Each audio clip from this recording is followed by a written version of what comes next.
Bueno, hoy tenemos en interview una de las artistas más insignia para mí, para mucha gente aquí en México.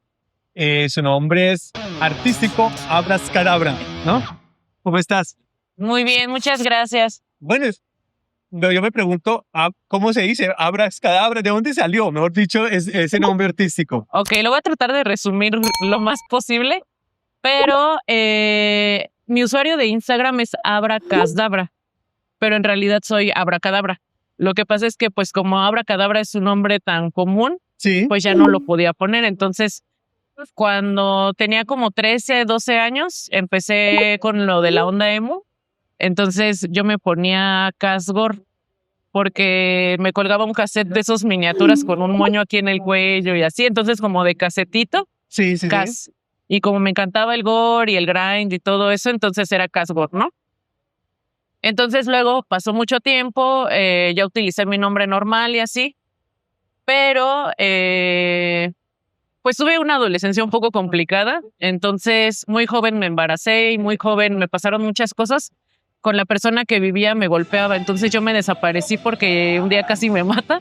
Claro. Entonces me desaparecí para que no me encontrara en redes sociales, me quité mi nombre y dije, ¿qué me pongo? Y busqué nombres de Pokémones y el primero que sale es Abra. Entonces dije, pues Abracadabra, me gusta la magia, me gusta Pokémon, va mucho como con la estética que me gusta, pues ya ahí se quedó.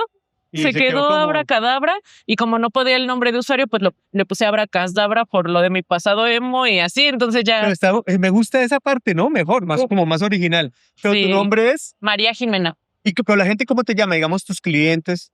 Pues muchos clientes y tatuadores me dicen Abra. Y pues la gente así que me conoce de más tiempo y eso soy Jimena o así. En realidad me gusta mucho mi nombre completo, María Jimena, pero casi siempre me dicen Jimena. Jimena. Bueno, Jimena, ¿qué te iba a decir? Yo veo tu estilo, me llamó mucho la atención porque, bueno, yo no lo podría definir, está como, tiene algo de neo tradicional, como también parte de algún carácter anime, ¿no? Sí. Que no estoy mal. ¿Cómo definiríamos tu estilo en este momento? Pues mira, es complicado. Justo yo en mi seminario les explico acerca de esa búsqueda de identidad y de lo que a mí me llevó a hacer lo que hago ahora. Yo en un inicio quería ser neotradicional, súper europeo, súper limpio, súper así, pero mucha gente sí lo logra, ¿no? Pero yo me di cuenta que no me salía porque yo no soy europea, porque yo no estudié en esas escuelas de arte ni nada, ¿no? Mi influencia eran los grafitis, las caricaturas. Entonces, como que dejé de tratar de ser algo que no era y abracé lo que realmente Sí, dejaste fluir lo que de tu interior. Entonces tengo muchas influencias, el graffiti, las caricaturas, el emo, la música grindcore, el dark lettering, el neotradicional, que de alguna forma sí seguía adoptando lo que me gustaba y con lo que sí me identificaba del neotradicional, como esa parte que es un poco tipo arte sacro, como estas cosas me gusta combinarlas justo con simbolismo o cosas más hacia el satanismo, como una combinación de un tipo de arte sacro profano, digamos. Sí, correcto.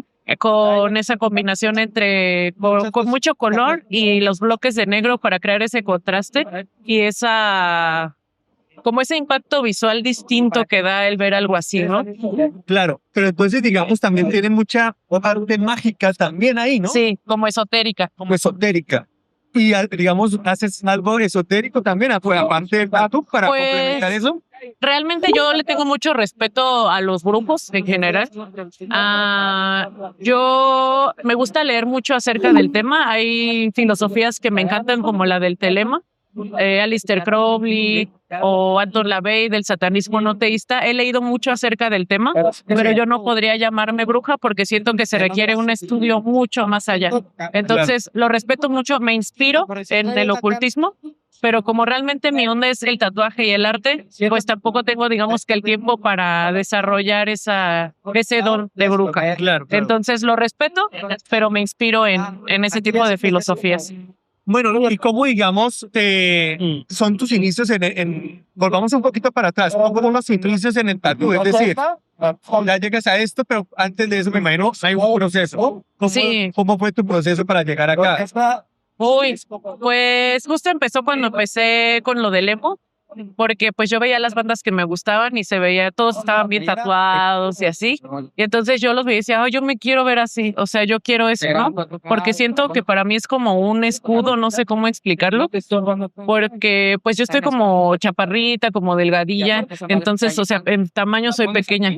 Y como que siento que esto me empodera, ¿sabes? Me da como un escudo, un algo así, porque de todas formas, aunque las cosas ya son muy diferentes, como chica eres más vulnerable a muchas cosas, ¿no? Claro. Entonces, como que siento que esto es mi protección. Y entonces, como yo los veía así, decía, yo me quiero ver así, yo quiero todo esto, ¿no? Porque verme ruda o así. Entonces, como toda la vida me ha gustado dibujar, dije, ay, pues increíble, o sea, entonces puedo dibujar, ganarme dinero y verme como yo quiero todo al mismo tiempo.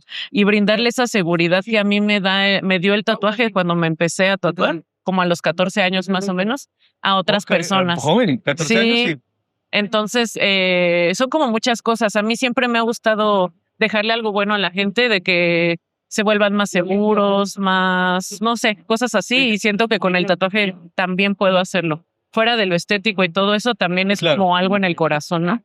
Entonces, justo va como con lo del emo, que es muy emocional y todo. Entonces, como que lo empecé todo a conectar y dije, pues ya, eso quiero hacer. Pasé por muchas cosas antes, como... Entonces entras, digamos, a un estudio primero, después de esa... Ajá. O sea, la primera vez que me tatué, a los 14, le dije al tatuador de, oye, mira, yo dibujo, porque yo ya dibujaba tatuajes. Entonces le enseñé mis dibujos y le dije, es que yo quiero aprender y todo. Me dijo, ah, sí, vente. Y yo, ah, bueno, entonces todos los días después de la prepa iba y estuve ahí como 2 años de aprendiz. Como que ese fue tu aprendiz, Ajá. esa tienda.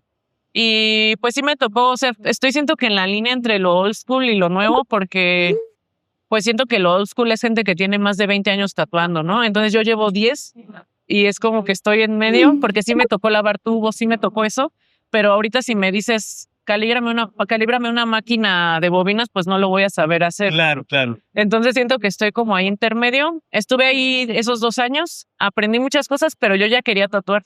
Entonces, pues la persona no me dejaba y dije ya, necesito algo que me dé dinero porque obviamente no me pagaban. Y me empecé a meter así a meserear y cosas para juntar dinero para comprar mis máquinas y así. Y me fue llevando la vida por otro camino. Estudié coctelería y mixología y me certifiqué de Bacardí y todo. Trabajé un par de años en Bacardí y era un muy buen trabajo, pero justo aproveché, como tenía muchos días libres, todos esos días libres ya me puse a tatuar. Ya empezaste a tatuar y todo. Ajá, volví al tatuaje y pues mucha gente me apoyó. A mí me enseñó a tatuar Vamos a un Scritch. corte. También veo que en las convenciones tú manejas, o por lo menos acá, mucha mercancía, mucho, ¿no? Ay, sí. Esa parte es muy... Coméntame cómo fue que nació esto de que de tu arte a trascender no solamente la piel, sino como que alguien se lo puede llevar en un sticker o en un lienzo. Ay, pues justamente va un poco de lo que dices, de que muchas personas pues a lo mejor no se quiere tatuar o no les gusta o les da miedo. Entonces, aún así pueden llevarse una parte de lo que yo hago, un sticker para su laptop, un print para su casa. Sí, este sería un print, ¿no? Sí. Entonces, no sé, a mí me encantan los stickers. Desde que soy niña me ha encantado coleccionar stickers y así. Y el ahorita tener las herramientas como el iPad y todo eso para poder crearlo yo me encanta. Claro. O sea, y me encanta llegar a un estudio y ver mi print colgado, ver los celulares de la gente con los stickers pegados. En la calle pego muchos stickers también, pasar y verlos. Como que me gusta mucho así verme en muchos lugares y que la gente le gusta y diga, ay, yo quiero ver esto siempre en mi teléfono. Está bien, es como está. Digamos, por ejemplo, digamos en este diseño que es tuyo, aquí es lo que estábamos hablando, ¿no? Que es una combinación de muchos elementos, hasta tribal moderno, ¿sí me entiendes? Que es interesante y yo creo que por eso mucha gente también te está buscando, ¿no? Es decir, sí, eres un referencial de algo por alrededor, que está haciendo algo. Ay, muchas gracias. Eso intento. Pues mira, por ejemplo, aquí tengo un poco de arte sacro, arte profano, neotradicional. Esto es un poco más como que quise imitar un poco la pintura al óleo, pero en digital, en una parte muy pequeña. Y todo esto es dark lettering. Y lo que dice el dark lettering justamente es Agnus Dei, que es Cordero de Dios. Entonces, pues sí es como una combinación de todo eso. De hecho, el dark lettering es algo que a mí me encanta. Ahorita estoy haciendo un libro, una investigación acerca del dark lettering, porque no hay, como tiene muy poco tiempo realmente que tiene ese término, aproximadamente 10, 12 años, es algo muy nuevo. Se está utilizando mucho en tatuaje, en mercancía, en un montón de cosas. ¿Y qué sería el exponente de dark lettering en el mundo? Es que ¿Hay muchos? Hay muchos. Aparte, todo viene desde el metal, desde el black metal. De hecho, tuve la oportunidad ayer de entrevistar a Necrobutcher de Mayhem. Sí. Me dio una explicación increíble sobre el logo de Mayhem, porque de ahí viene todo, o sea, de los logos de black metal y así, y se ha ido adaptando con bases caligráficas diferentes. Es como una combinación de culturas. Hay base caligráfica de placazos chicanos, base caligráfica de góticas, de script, prácticamente cualquier tipo de letra. Entonces, sí, eso... muy interesante mucho. Eso. Y eso se combina justo con la cultura del metal noruego. Entonces, es como una mezcla de estilos. No, y el poner, digamos, o sea, si nos ponemos a ver en ese diseño, por ejemplo, en tus diseños, un poquito de oscuridad, entre comillas, en el sentido, no oscuridad, sino, bueno, sí. Pero tierno. Exacto. ¿Me entiendes? Como que esa combinación es, sí, justo. Como es agridulce. Esta parte de mi brazo, o sea, es como, tengo Blastover y todo, pero me encanta como el muñequito rosa con toda la tranquilidad entre todo el negro, y justo es como eso de que desde lo oscuro, desde lo roto también pueden hacer belleza, también puede haber ternura, también el haber crecido en un entorno hostil no significa que una persona se vuelva mala, por ejemplo, ¿no? Que siempre puede haber nobleza dentro de un entorno. No, y es verdad, digamos, yo estuve hace poco en Tailandia y hablaba con un monje y me decía que el bien y el mal van juntos, es el mismo camino. Exacto, es un equilibrio, mira. Como es arriba es abajo. Exacto. Y bueno, y ya digamos en esto para poderte inspirar, ya sabemos que tiene muchos elementos y muchas cosas para ir inspiración, pero digamos en la parte espiritual, ¿cómo tú estás digamos, cómo estarías en ese momento para poder llegar a tu arte? Uy, pues sí ha sido un camino largo de manera espiritual, una búsqueda. Al final yo crecí en una familia católica, sí. Hasta fui en una escuela de monjes y toda la cosa. Me sé el credo, me sé el Ángelus, pero pues justamente siempre uno llega en una etapa de negación y de rebeldía, ¿no? Cuando uno está creciendo que dices, no, si Dios existe, ¿por qué pasan estas cosas? ¿No? ¿Por qué me pasa esto? Entonces yo como tal no creo en Dios, pero sí creo en el universo y en que algo me cuida, porque aparte soy una persona con una suerte que a mucha gente le impresiona.